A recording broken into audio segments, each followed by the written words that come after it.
இருந்தாலும் மறைந்தாலும் பேர் சொல்ல வேண்டும், இவர் போல யார் என்று ஊர் சொல்ல வேண்டும் என்று வாழ்ந்து வரலாறான புரட்சி தலைவருக்கும், என் இதய தெய்வம், என்னை உருவாக்கிய சிற்பி, அன்பு காட்டின அம்மா, வழிகாட்டின ஆசான், கருணை காட்டின கடவுள், எனக்கு முகவரி தந்த முதல்வர், தங்க தாரகை காவேரி தாய், என் தாய், என் தலைவி, புரட்சி தலைவி அம்மா அவர்களுக்கும் என் முதல் வணக்கங்கள். திருப்பதி பெருமாளுக்கு திருப்பதி எப்படியோ நம்ம அண்ணன் எடப்பாடியார் அவர்களுக்கு சேலம் அப்படிதான். சாதாரண தொண்டனா அவர் வாழ்ந்த ஊரு, சக்தி வாய்ந்த முதல்வரா அவர் ஆண்ட ஊரு. அவருக்கு ஊரே பேராச்சு, அவரால் இந்த சேலம் சீராச்சு. உறவுக்காக சொத்து சேர்க்கிற பொம்மை சிஎம் இல்ல நம்ம எடப்பாடியார், ஊரையே உறவா நேசிக்கிற உங்க சிஎம் நம்ம எடப்பாடியார். கழக தலைவருக்கும் வருங்கால முதல்வருக்கும் என் வணக்கங்கள்.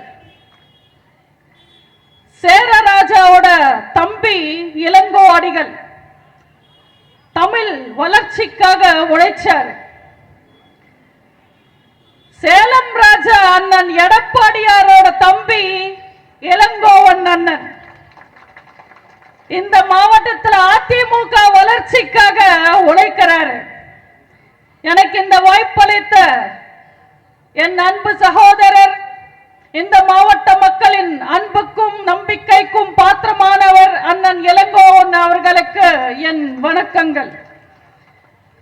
இந்த கூட்டத்தை சிறப்பாக ஏற்பாடு செஞ்ச அன்பு சகோதரர் வரதராஜ் அவர்களுக்கும், அன்பு சகோதரர் ராஜாமுத்து எம்எல்ஏ அவர்களுக்கும், அன்பு சகோதரர் மணி எம்எல்ஏ அவர்களுக்கும், அன்பு அக்கா சித்ரா எம்எல்ஏ அவர்களுக்கும், அன்பு சகோதரர் சுந்தரராஜன் அவர்களுக்கும், நன்றி உரையாற்ற இருக்கின்ற அன்பு சகோதரர் பெருமாள் அவர்களுக்கும், என் மேல தனிப்பட்ட அக்கறையும் பாசமும் கொண்ட அக்கா லலிதா அவர்களுக்கும், நான் சேலத்துக்கு வந்தாலே என சிறப்பாக பார்த்துக்கிட்டு என் மேல அன்பு காட்டுற அன்பு சகோதரர் பாண்டியண்ணன் அவர்களுக்கும், நம்ம எல்லாரும் ஒரே குடும்பம், உங்க ஒவ்வொருத்தங்களுக்கும் நான் தனிப்பட்ட முறையில வணக்கம் வச்சதா நினைச்சுக்கங்க. நம்மளுக்குள்ளார அந்த ஃபார்மாலிட்டி எல்லாம் இல்ல. மேடையில் அமர்ந்திருக்கிற தலைவர்களுக்கும் கீழே அமர்ந்திருக்கிற தொண்டர்களுக்கும், என் பேச்சை ஆவலுடன் கேட்க வந்திருக்கும் தாய்மார்களுக்கும் பெரியோர்களுக்கும், உள்ளது உள்ளபடி நல்லபடி கூறும் ஊடக நண்பர்களுக்கும், மரியாதைக்குரிய காவல்துறை அதிகாரிகளுக்கும், புரட்சி தலைவரின் ரத்தத்தின் ரத்தமான புரட்சி தலைவியின் உயிரினும் மேலான கழக உடன்பிறப்புகள் அத்தனை பேருக்கும் என் அன்பான வணக்கம். சேலம்னாலே சிறப்பு. இங்க அதிமுக காரங்க நெருப்பு. விவசாயிகளுக்கு மேட்டூர் மாம்பழம் இனிக்கிற ஸ்வீட்டூர். சேரமன்னன் ஆண்ட ஊரு, திப்பு சுல்தான் மாண்ட ஊரு, சினிமாவுக்கு சொந்த ஊரு, 6 முதல்வர்களை தந்த ஊரு. இப்படி சேலத்தை பத்தி எத்தனையோ சிறப்புகளை பேசலாம். ஏன்னா அத்தனை சிறப்புகள் இந்த சேலத்தை சுத்தி இருக்கு. சேலம் மக்களை சந்திக்கிறதே எப்பவுமே என் இதயத்துக்கு இனிப்பா இருக்கும். ஏன்னா நீங்க தட்டுற கைத்தட்டல் என் காத பொறக்கும். இந்த இனிமையான சேலம் மக்களுக்கு, வீரபாண்டி தொகுதி மக்களுக்கு என் அன்பான வணக்கங்களை தெரிவிச்சுக்கிறேன். சில தவிர்க்க முடியாத காரணங்களால சில கூட்டங்களை நான் தவிர்த்து வந்தேன். கொஞ்சம் உடம்பும் மனசும் சரியில்லாம சில மாத்திரை மருந்து எடுக்க வேண்டியதா போச்சு.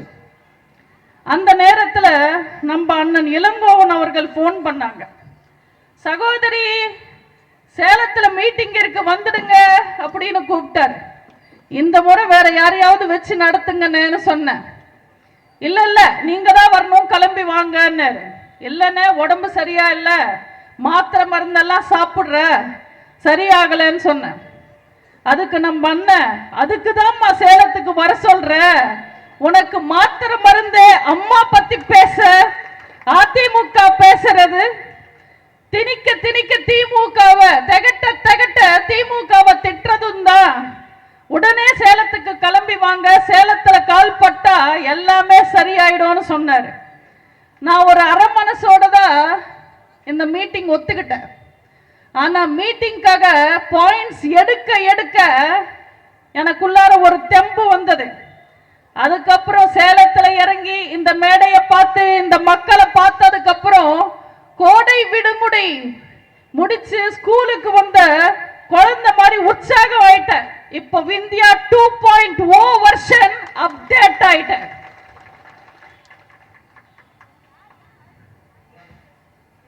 நம்ம புரட்சி தலைவி அம்மாவை எல்லாரும் தெய்வம்னு சொல்லுவாங்க, ஆனா நான் தேவதைன்னு சொல்லுவேன். தெய்வம் எப்பவுமே ஒரு படி மேல இருக்கும், தேவதை நம்ம கூடவே இருக்கும். சிவனை நினைச்சா முக்தி கிடைக்கும்னு சொல்லுவாங்க, எனக்கு புரட்சி தலைவி அம்மாவை நினைச்சா சக்தி கிடைக்கும். நம்ம அம்மாவோட சிரிப்பை விட பெரிய மயக்க மருந்து கிடையாது. நம்ம அம்மாவோட சிரிப்பு நம்மள அப்படி மயக்கும். நம்ம அம்மாவோட கண்கள் விட பெரிய காந்தம் கிடையாது. நம்ம அம்மாவோட கண்கள் அப்படி இழுக்கும்.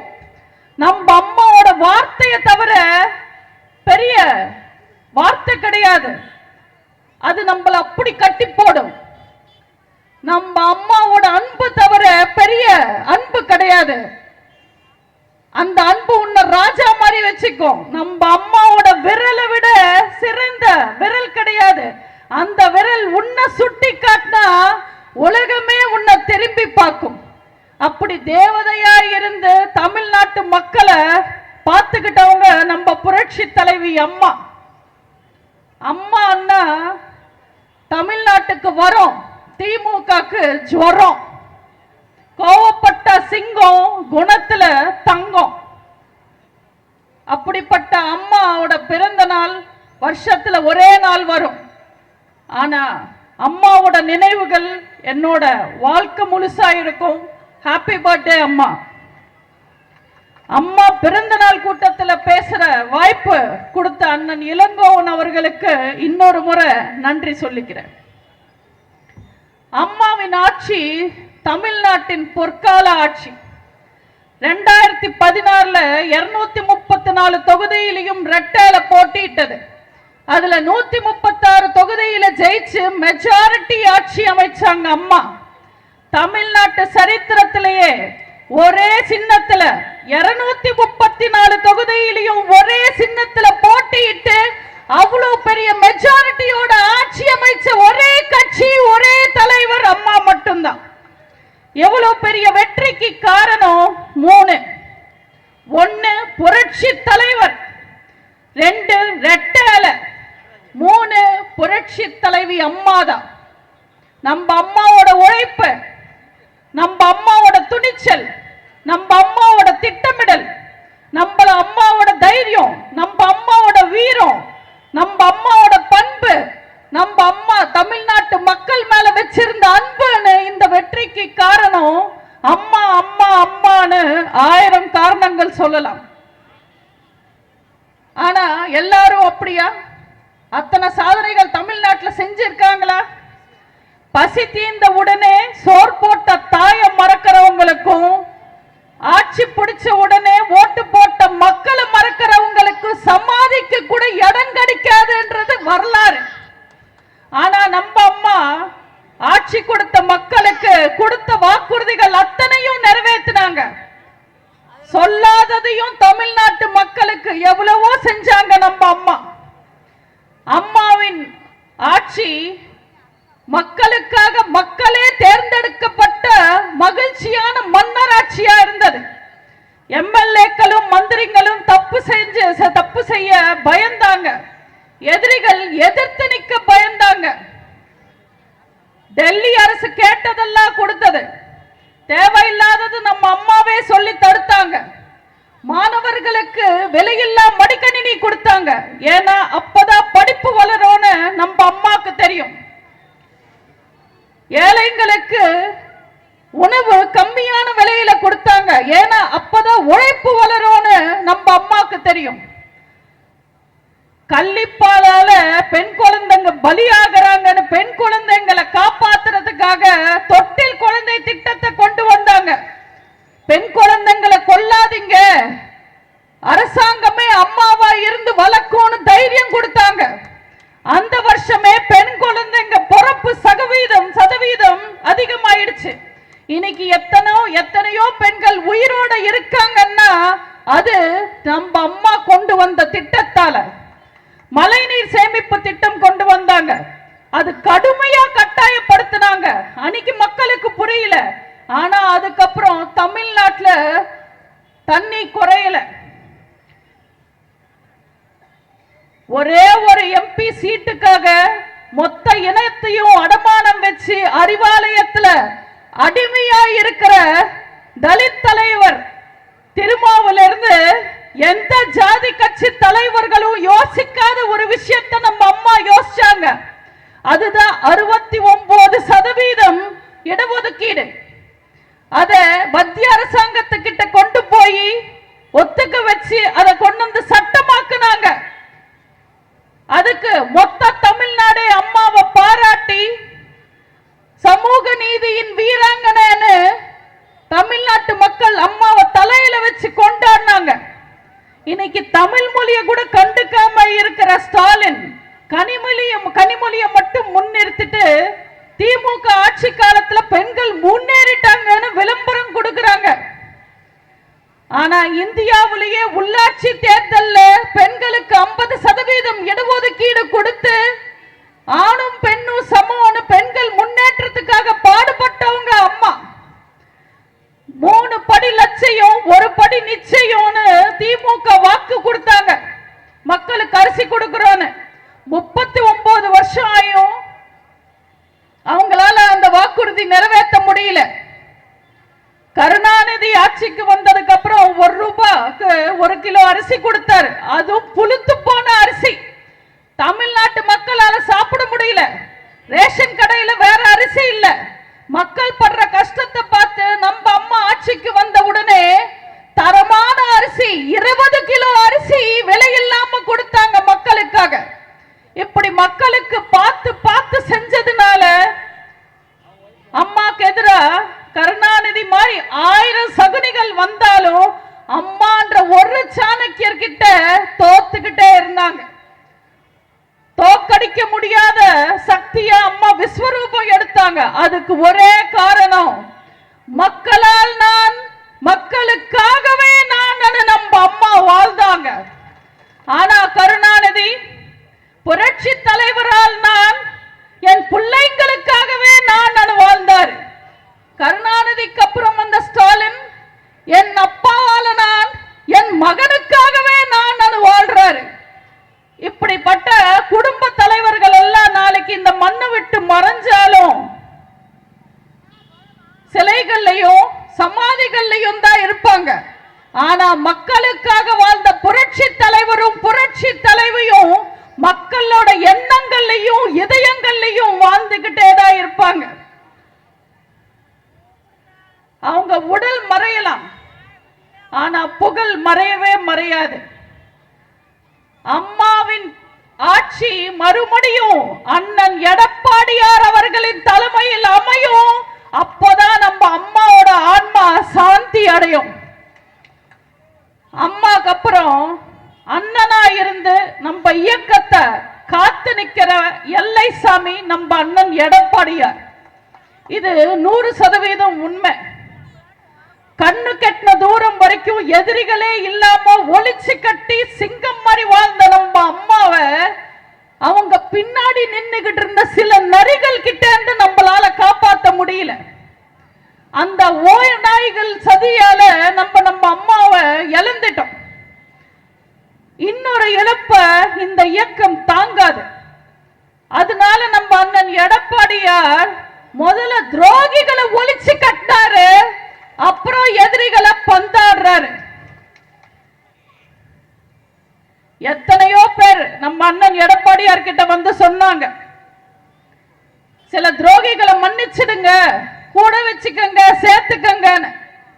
எனக்கு தெரியாம தான் கேட்கிற, துரோகின்னு தெரிஞ்சதுக்கு அப்புறம் எப்படி மன்னிக்கிறது? அவங்க செஞ்சது சாதாரணமான துரோகமா? எத்தனை துரோகம்! அந்த துரோகிகள் திமுக கூட கை கோர்த்து நம்ம கோவில் மாதிரி நினைச்ச எம்ஜிஆர் மாளிகை, அதிமுக அலுவலகம், நம்ம புரட்சி தலைவியும் புரட்சி தலைவரும் வாழ்ந்த அந்த அலுவலகத்தை ரவுடிங்களை கூட்டிட்டு வந்து கல்லால அடிச்சு, நம்ம அம்மாவுக்கு அந்த சேரை உடைச்சு, புரட்சி தலைவரோட ரூம் கதவை எட்டி எட்டி உதைச்சு, ஃபைல் எல்லாம் எரிச்சு, ஃபைல தூக்கிட்டு போயிட்டாங்க, சூறையாடிட்டாங்க. கட்சியை உடைக்க பார்த்தாங்க, ரெட்டேல சின்னத்தை முடக்க பார்த்தாங்க. கோட்டா போய் கேஸா போட்டு திமுக கூட கை கோர்த்து அதிமுகவையே அழிக்க பார்த்தாங்க. அவங்க என்ன செஞ்சாலும் நம்ம அண்ணன் எடப்பாடியார் அசரவே இல்லை. அவங்க இறங்கி அடிச்சா நம்ம அண்ணன் ஏறி அடிச்சாரு. சண்டையில தோத்த உடனே சமாதான டிராமா போட்டாங்க. எங்களை மன்னிச்சிடுங்க, சேர்த்துக்கங்கன்னு அழுதாங்க, ஆர்ப்பாட்டம் பண்ணாங்க, கெஞ்சினாங்க, கூத்தடிச்சாங்க. அது எல்லாமே நடிப்பது நம்ம அண்ணன் எடப்பாடியார் அவர்களுக்கு நல்லா தெரியும், எங்க எல்லாருக்கும் நல்லா தெரியும். ஆனா ஒட்டுமொத்த தமிழ்நாட்டு மக்களுக்கும் தெரியணும் இல்ல? அதனாலதான் நம்ம அண்ணன் பொறுமையா காத்திருந்தார். இன்னைக்கு தமிழ்நாட்டு மக்களுக்கு புரிஞ்சிடுச்சு இல்ல? இந்த ஓபிஎஸ், வைத்தியலிங்கம், மனோஜ் பாண்டியன் இவங்க எல்லாரும் திமுக கைகூலிங்க, இப்ப அங்கதான் போய் சேர்ந்து இருக்காங்கன்னு அவங்க நிறம் இல்ல, உண்மையான நிறம் என்னன்னு தமிழ்நாட்டு மக்களுக்கு புரிஞ்சிடுச்சு இல்ல? இவங்களை ஒருவேளை மன்னிச்சு நம்ம கூட வச்சிருந்தா அவங்க அதிமுக கரவேட்டி கட்டிக்கிட்டு திமுகவுக்கு வேலை பார்த்திருப்பாங்க. எவ்வளவு பெரிய ஆபத்துல இருந்து நம்மளையும் இயக்கத்தையும் காப்பாத்தினாரு நம்ம அண்ணன் எடப்பாடியார். சாதாரணமா பனி விலகுனா சூரியன் தெரியும், ஆனா நம்மளை விட்டு சில சனி விலகினதுனால சூரியன் மறையும். ஒவ்வொரு அதிமுக தொண்டருக்கும், இரட்டை இலையை இதயமா நினைச்சு வாழ்ற தொண்டர்களுக்கும் புரட்சி தலைவர் தான் தெய்வம், புரட்சி தலைவி தான் அம்மா.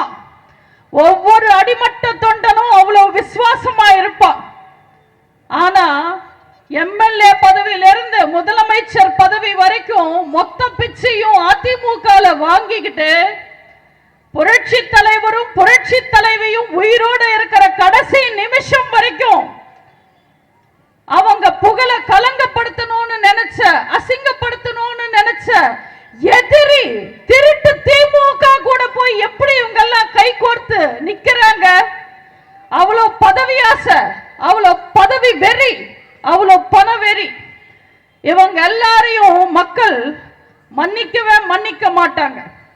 புரட்சி தலைவரை அழிக்க நினைச்ச கருணாநிதிக்கு ஏற்பட்ட நிலைமை, புரட்சி தலைவியை முடக்க நினைச்ச ஸ்டாலினுக்கு ஏற்பட்ட நிலைமை, இன்னைக்கு இந்த கழகத்துக்கும் அண்ணன் எடப்பாடியாருக்கும் துரோகம் செஞ்ச அத்தனை பேருக்கும் என்ன அழிவு வரப்போகுதுன்னு நீங்க எல்லாரும் இந்த தேர்தல்ல பார்க்கதான் போறீங்க.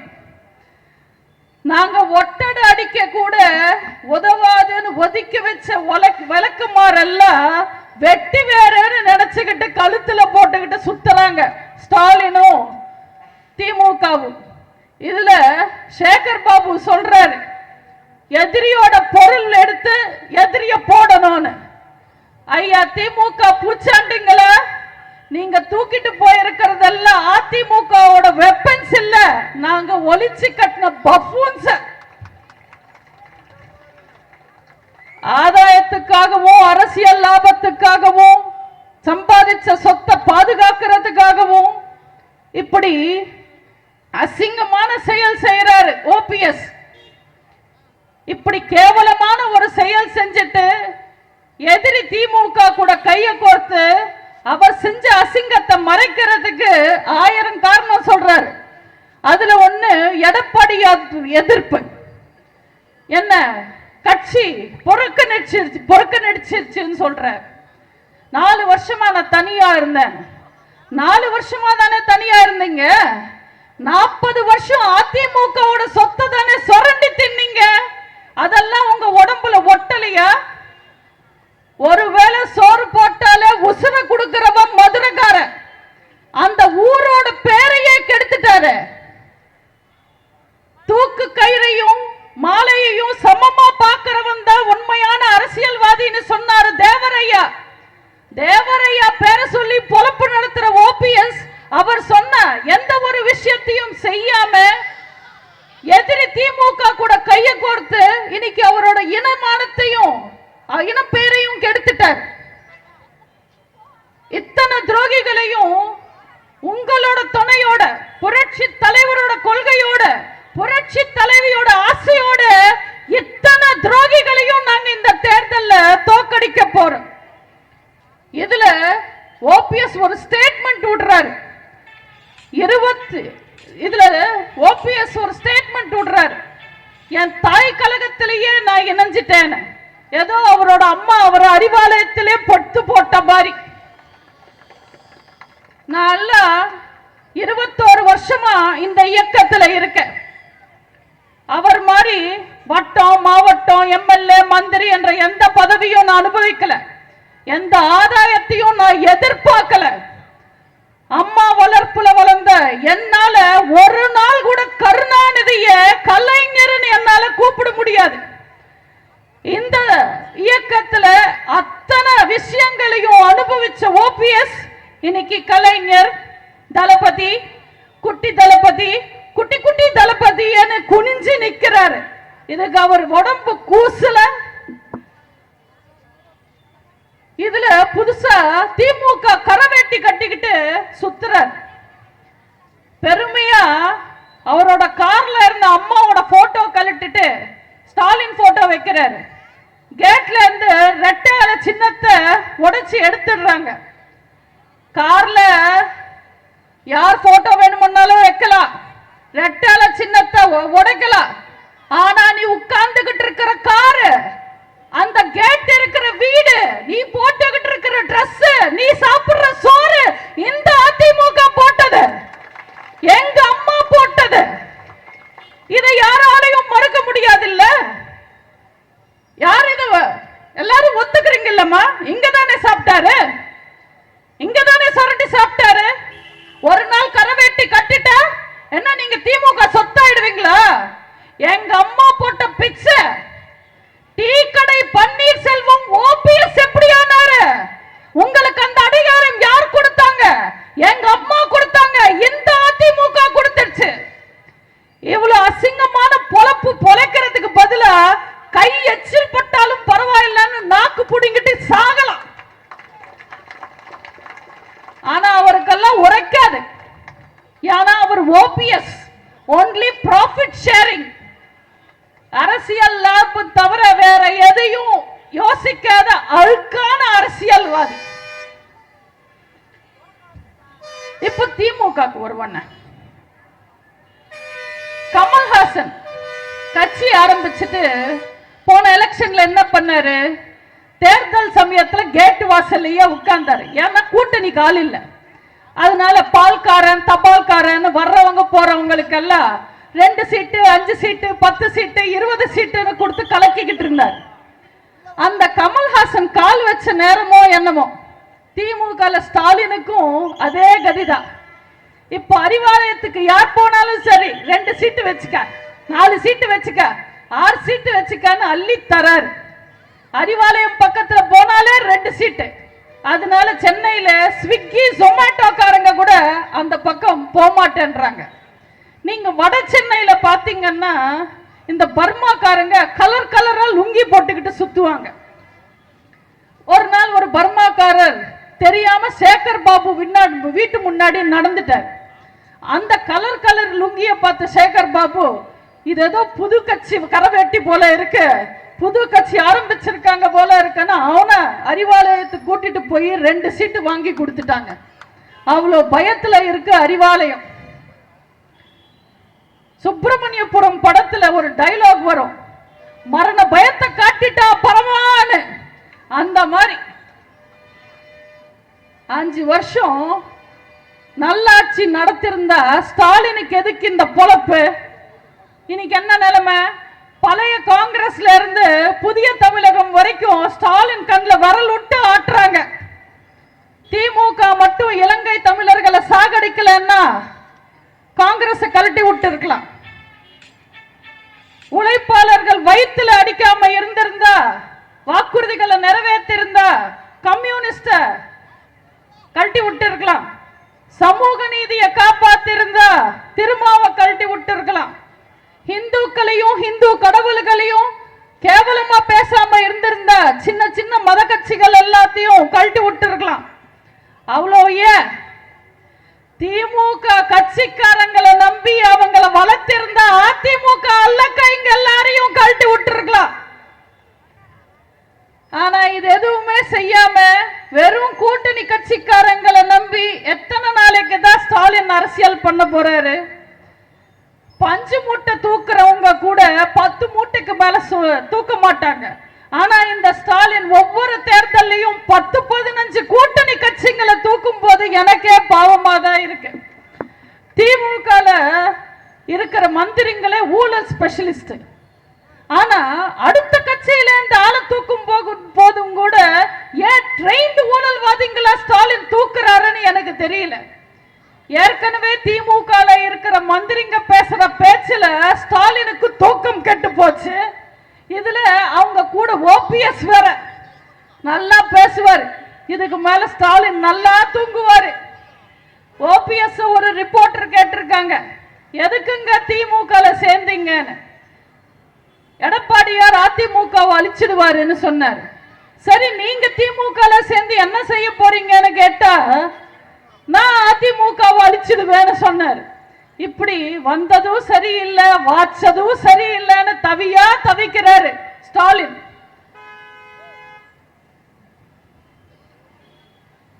போன தேர்தலில் ஸ்டாலின் என்னமா சொன்னாரு?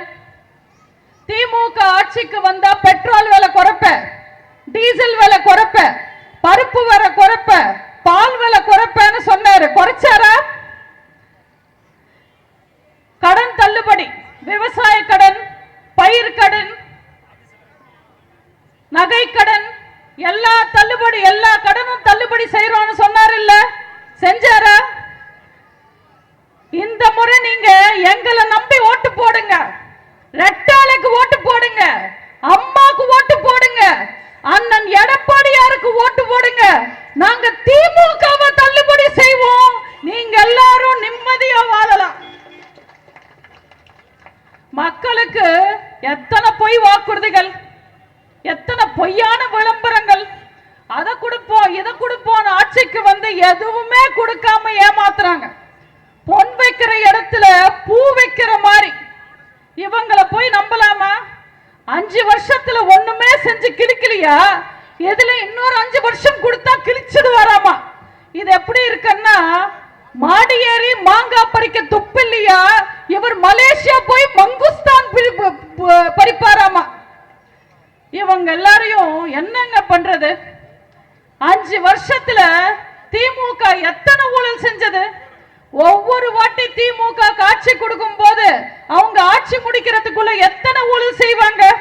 காத்துல ஊழல், கப்பல்ல ஊழல், அலைவரிசையில ஊழல், ஆள் எடுக்கிறதுல ஊழல், கரியில ஊழல், கடல்ல ஊழல், சரக்கடிக்கிற இடத்துல ஊழல், சாமி கும்பிடுற இடத்துல ஊழல், திரும்புற பக்கம் எல்லாம் ஊழல் ஊழல் ஊழல். இந்த ஊழல் நியூஸ் பார்த்து மக்களே டயர்ட் ஆயிட்டாங்க. அதனால கண்டிப்பா இந்த திருட்டு திமுகவை இந்த தேர்தலோட ஒழிச்சு கட்டுவாங்க. என்கிட்ட ஒரு ரிப்போர்ட்டர் நண்பர் கேட்டார், அந்நியார் திமுகவுக்கு போயிட்டாங்களே அதனால உங்களுக்கு பாதிப்பான்னு. நான் அவருக்கு சொன்னேன், என்னைக்கு நாங்க அவங்கள சேர்த்துக்கிறோம்னு சொன்னோம், அவங்க போனா நாங்க வருத்தப்பட பாதிக்கப்படன்னு. இந்த திருவிழா சீசன் வந்தா சில பேர் ஊர் ஊரா போய் கோவில் கோவிலா போய் கடை வைப்பாங்க. அந்த மாதிரி பிரேமலதா எலெக்ஷன் சீசன் வந்தா போதும் கட்சியை தூக்கிக்கிட்டு ஆபீஸா போய் பேரம் பேச ஆரம்பிச்சிடுவாங்க. தோல்ல துண்டு போட்டு கொள்கையை பேசின அரசியல்வாதிகளை நீங்க பார்த்திருப்பீங்க. துண்டு போட்டு பேரம் பேசுற ஒரே அரசியல்வாதி பிரேமலதா மட்டும்தான். நம்ம அண்ணன் எடப்பாடியார் தீர்க்கதர்சி. அதனாலதான் அவங்களுக்கு 2025 எம்பி சீட்டு கிடையாது, 2026 தரேன்னு சொன்னாரு. அவங்களுக்கு மட்டும் போன வருஷம் 2025 எம்பி சீட்டு கொடுத்திருந்தா அந்த எம்பி சீட்டும் வாங்கிக்கிட்டு மாறி போய் கூட்டணி வச்சிருப்பாங்க. இந்த அம்மா சின்ன வயசுலயே பெருமாள் கோயிலுக்கு போய் பொங்கல் வாங்கி சாப்பிட்டுட்டு பெரியார் கூட்டத்துக்கு போய் உட்காருவாங்களாம். நம்ம அண்ணன் எடப்பாடியார் அவர்களுக்கு தெரியாதா வித்தை முடிக்கிறதுக்கு முன்னாடி குரங்குக்கு வாழைப்பழம் கொடுக்க கூடாதுன்னு? நீங்க எல்லாரும் ரஜினி படம் அண்ணாமலை பார்த்திருப்பீங்க. அதுல ஒரு ஏல சீன் இருக்கும். அதுல ரஜினி சார் இஷ்டத்துக்கு கண்ணா பின்னான்னு ஏலத்தை ஏத்தி விட்டுடுவார், விலை ஏத்துவார். அதுக்கப்புறம் எஸ்கேப் ஆயிடுவார். ராதா ரவிக்கு அந்த ஏலம் போயிடும், அவர் தலையில அடிச்சுப்பாரு. அதே நிலைமை தான் இன்னைக்கு ஸ்டாலினுக்கு. 1/2% கூட ஓட்டு இல்லாத ஒரு கட்சியை அதிக விலை கொடுத்து வாங்கியிருக்காங்க. நான் சீட்டை சொன்னேன். நம்ம அதிக சீட்டு கொடுத்திருந்தா அந்த அம்மா நம்ம கூட கூட்டணி வச்சுக்கிட்டு திமுகவை திட்டிருப்பாங்க. திமுக அதிக சீட்டு கொடுத்ததுனால இன்னைக்கு திமுக கூட கூட்டணி வச்சுக்கிட்டு நம்மள திட்டுவாங்க. திட்டுறதுக்காகவே ஒரு கட்சியை நடத்துறவங்க பிரேமலதா அவங்க. கிராமத்துல எல்லாம் பாத்தீங்கன்னா ஒரு ஒப்பாரி குரூப் இருக்கும். யாராவது இறந்தா அவங்களுக்கு பணம் கொடுத்தா அந்த ஒப்பாரி கேங் போய் சத்தவரோட வீட்டுல உட்கார்ந்து அவங்களோட பெருமை எல்லாம் பேசி ஒப்பாரி வைப்பாங்க. அதே கேங்குக்கு கொஞ்சம் அதிக பணம் கொடுத்தா அவனை கொன்னவன் வீட்டுக்கே போய் உட்கார்ந்து ஒப்பாரி வச்சுக்கிட்டு பாடுவாங்க. அப்படி ஒரு ஒப்பாரி கேங் லீடர் தான் பிரேமலதா. அவங்களுக்கு பெரிய கொள்கை எல்லாம் ஒன்றும் கிடையாது. அவங்களோட கொள்கை ரொம்ப சிம்பிள். அந்நியாருக்கு நோட்டு, மச்சனருக்கு சீட்டு, அவ்வளோதான். அவங்களுக்கு வேற எதுவும் தேவையில்லை. நீங்க கழுது கிட்ட போய் 500 ரூபாய் நோட்டு கொடுத்தா அது ஒன்றும் கடைக்கு போய் 2 பண்டில் பேப்பர் வாங்கிக்கிட்டு பொறுமையா சாப்பிடாது. அந்த 500 ரூபாவை அப்பவே மின்னிடும், அவ்வளவுதான் அதோட அறிவு. அதே மாதிரிதான் தேமுதிக.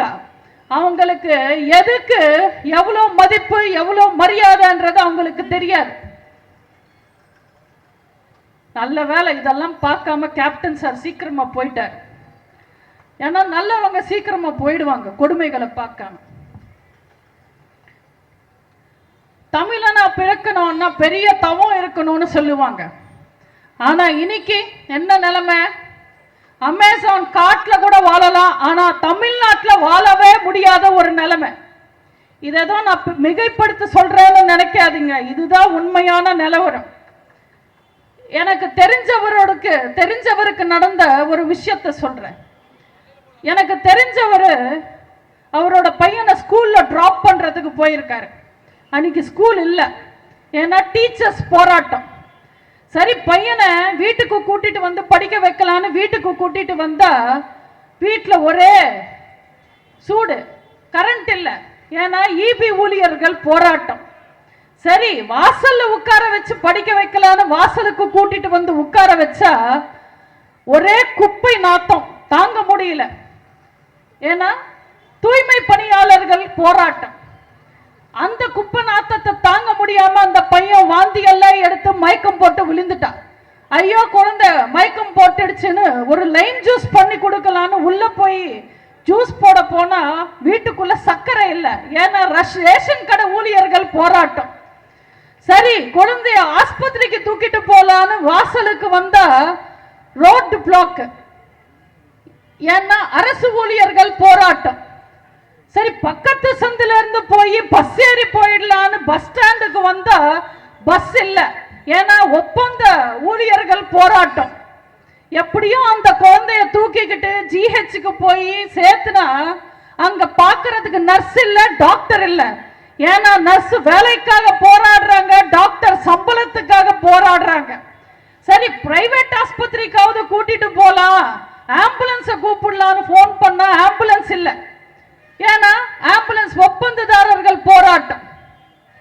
எப்படியோ அந்த குழந்தைய ஒரு வழியா பிரைவேட் ஆஸ்பத்திரிக்கு கூட்டிட்டு போய் ஊசி எல்லாம் போட்டு சிலை நல்லா ஏத்தி மருந்து மாத்திரை வாங்கி கொடுத்து அந்த குழந்தைய வீட்டுக்கு கூட்டிட்டு வந்து படுக்க வச்சுட்டு ரொம்ப டயர்டா இருக்கு, இன்னைக்கு ரொம்ப கொடுமையான நாள், போய் ஒரு கட்டிங் போடலான்னு டாஸ்மாக்கு போனா அங்க டாஸ்மாக் ஊழியர்கள் போராட்டம், கடை மூடி இருந்தது. இதுதான் உண்மையான நிலவரம். திரும்புற பக்கம் எல்லாம் போராட்டம். இப்படி தமிழ்நாட்டில் இருக்கிற தமிழ்நாடே போராட்டக்களமா மாறிக்கிட்டு இருக்கு. தமிழ்நாட்டோட நல்ல பேரெல்லாம் நாறிக்கிட்டு இருக்கு.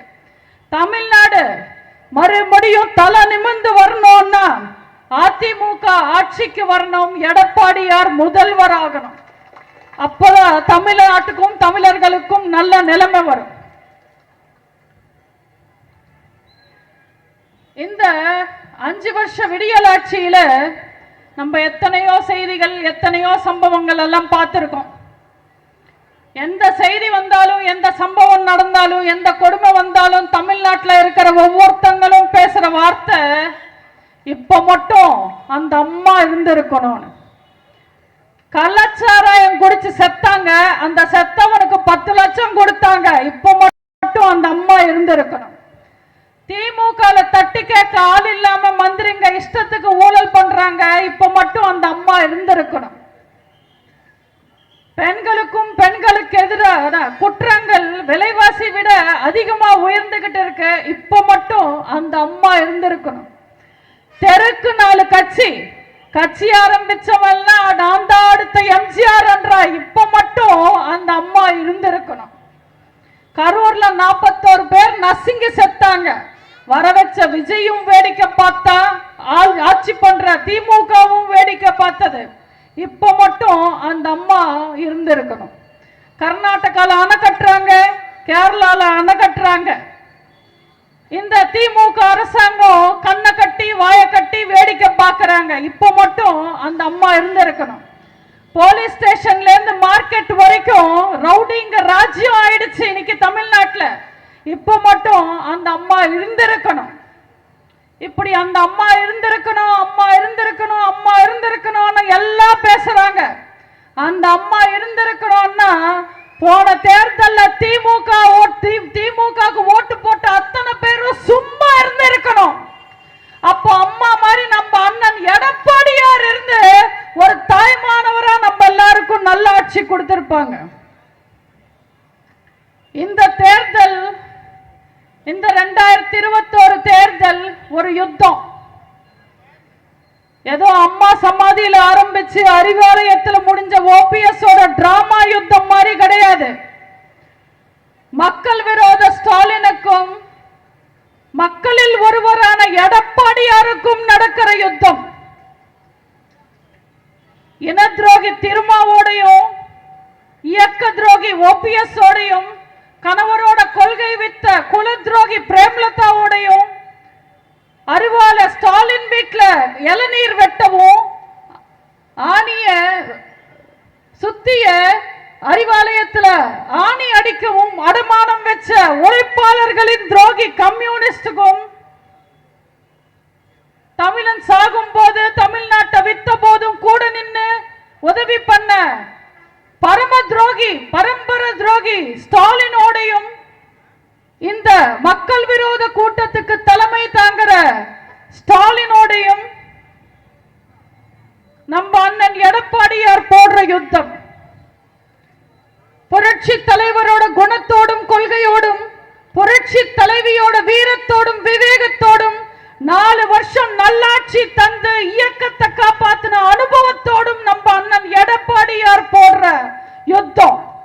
இது ரொம்ப பெரிய யுத்தம். இந்த கில்லி விளையாடுற பசங்கள்லாம் கொஞ்சம் தள்ளி போய் நின்று விளையாடுங்க. மக்களே, அடுத்த ஆட்சி யாருக்கு? இந்த அடிமை அரசாங்கத்திலிருந்து உங்களை காப்பாத்த போறது யார்? இந்த போதை தமிழ்நாட்டிலிருந்து உங்களை காப்பாத்தி தமிழ்நாட்டுக்கு மறுபடியும் நல்ல பாதைக்கு கொண்டு வர போறது யார்?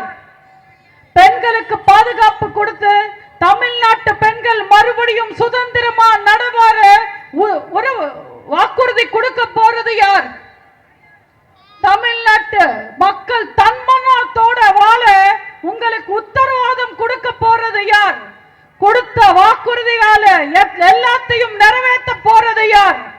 இப்படி யார் யார் யார் யார் என்ற கேள்விக்கு ஒரே பதில் தான், எடப்பாடியார்.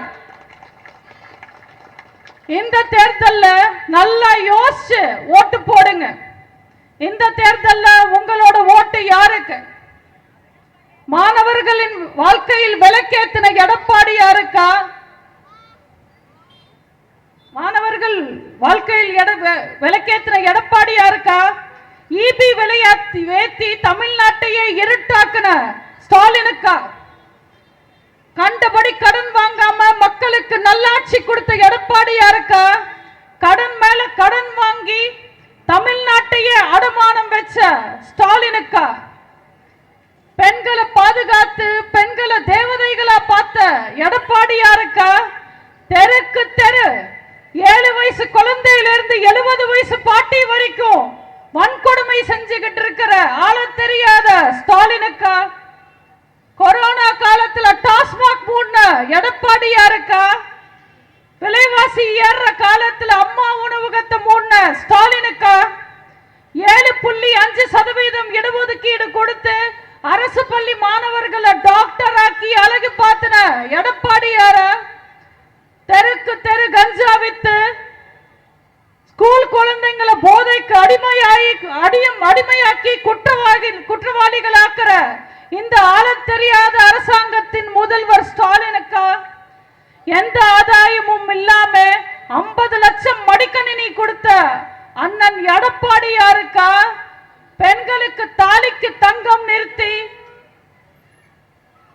குழந்தைங்களுக்கு சைக்கிள் திட்டத்தை நிறுத்தின ஸ்டாலினுக்கா? 4 வருஷம் துரோகிகளை கூடவே வச்சுக்கிட்டு சிங்கம் மாதிரி ஆட்சி பண்ண அண்ணன் எடப்பாடியாருக்கா? இன்னைக்கு ஊழல் செய்கிற மந்திரிகளை கூட தட்டி கேட்க முடியாம தவிக்கிற ஸ்டாலினுக்கா? பச்சை தமிழன் உங்க கூடவே இருந்து உங்களிலிருந்து ஒருத்தரா உங்களுக்காகவே ஆட்சி செஞ்ச அண்ணன் எடப்பாடியாருக்கா? கருணாநிதி லேபிள்ல வந்து கூட்டணி கட்சிக்காரங்க ஓட்டு வாங்கி கூட நிக்கிற தலைவர்கள் எல்லாம் காலி பண்ணி முதல்வரான ஸ்டாலினுக்கா? தயவு செஞ்சு யோசிச்சு பாருங்க. போன தேர்தலில் திமுக என்னெல்லாம் பண்ணாங்க? எத்தனை பொய்வான வாக்குறுதிகள், எத்தனை போலி வாக்குறுதிகள், எத்தனை விளம்பரங்கள், எத்தனை திட்டங்கள் நிறுத்தம், எத்தனை விலையேற்றம், எத்தனை கொலை, எத்தனை கொல்ல, எத்தனை போதை, எத்தனை கற்பழிப்பு, பட்ட கொடுமை பத்தாத மறுபடியும் இந்த வேதனை தேவையா? ஒரு முறை தவறு செஞ்சா அவன் மனுஷன், ஒரே தவறு மறுபடியும் செஞ்சா அவங்க முட்டாள். திமுக தமிழ்நாட்டு மக்களை முட்டாளாதான் வச்சுக்கணும்னு பாக்குறாங்க. ஆனா நீங்க இந்த தேர்தல்ல நிரூபிக்கணும், தமிழக மக்கள் முட்டாளுங்கல்ல, நாங்க தான் முதலாளிங்கன்னு நீங்க நிரூபிக்கணும். ரெட்டை இலையில நீங்க போடுற ஓட்டு உங்க உரிமைகளுக்காக போடுற ஓட்டு. ரெட்டை இலையில நீங்க போடுற ஓட்டு சமூக நீதிக்காக போடுற ஓட்டு. ரெட்டை இலையில நீங்க போடுற ஓட்டு பெண்கள் பாதுகாப்புக்காக போடுற ஓட்டு.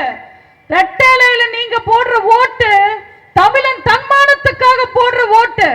ரெட்டை இலையில நீங்க போடுற ஓட்டு உங்களில் ஒருவர் விவசாயி மகன், பச்சை தமிழர், ஏழைகளின் பிரதிநிதி அண்ணன் எடப்பாடியார முதல்வராக்க போற ஓட்டு. புரட்சி தலைவரின் சின்னம் ரெட்டை இலை, புரட்சி தலைவி அம்மாவின் சின்னம் ரெட்டை இலை, நம்ம புரட்சி தமிழர் அண்ணன் எடப்பாடியார் அவர்களின் சின்னம் ரெட்டை இலை. ரெட்டை இலையில ஓட்டு போடுங்க, தலை நிமிர்ந்து நடைய போடுங்க. முடியட்டும் திமுக, விடியட்டும் தமிழகம். வாய்ப்புக்கு நன்றி கூறி விடைபெறுகிறேன். நன்றி, வணக்கம்.